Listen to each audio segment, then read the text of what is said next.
Today, we'll be completely removing this door all in one video and explaining how to replace it and why we replaced it. First off, the door jamb is rotted. We're going to be using these DeWalt tools to do the entirety of this job. So we're going to be removing it because the existing jamb was rotted away. They ordered a new door. The door has been delivered and they've requested that we put it in. So we're going to remove all that we think is rotted or bad, take the old doorknob off, the old lock off. They actually want to reuse this, repurpose this. So we're going to take all the screws out of the existing door jamb. We're going to cut it up and we're going to be hauling it out today. So the door's going to come out, the jamb's going to be coming out, and then we're going to see how we're going to be fixing it and replacing it. We're going to take the saddle out. We're going to put a new sill plate under there and go from there. Had to get my dad to lift the door for me because I still can't do that, unfortunately. He's been going beast mode, so props to the mustache man.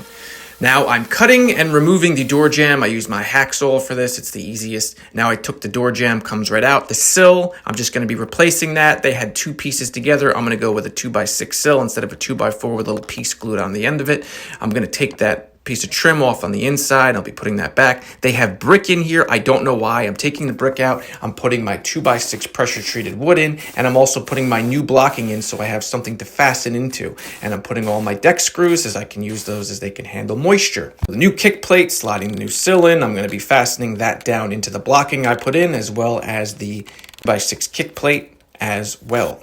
Now the new door is the exact same size as the old door, so I'm going to be cleaning everything and I'm going to be sliding it in almost exactly. I'm going to add shims where I have to, and then I'm going to add new foam insulation around the entirety. I had to get Manuel and Christian, my boys from Pro Touch, to help me put the door in because I couldn't lift it up. I still got this neck and back issue that I'm working through, so I had to get their help.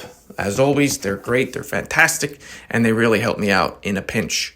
So what I'm doing is I'm shimming absolutely everywhere that I'm going to be screwing. I then screw into the shims. I make sure I use 3.5-inch deck screws to make sure they get in deep enough, and I hide them behind the weather stripping of the door so they will never be seen. I make sure that I shim so that the door and the jamb is completely plumb on the hinge side, and then from there I shim up over the top and I shim up on the other side. I want it plumb, level, and square, and I want the same reveal and same opening around the door all the way around. I also pop out the middle screw of each hinge, and I switch that out for a 3.5-inch screw so that the hinge side is completely fastened perfectly. I'm going to do 2 to 3 over top and 2 to 3, and then a bunch down the side. I take my multi-tool and I cut off those shims on both the inside and the outside, and I see where I'm going to have to add my foam. I put my trim pieces on the outside to catch everywhere, and then I use window and door foam only because it's not too expanding. Then I go underneath with a silicone caulk underneath the saddle to make sure it's completely sealed. I've put one by on the outside that's going to be completely wrapped as shown here.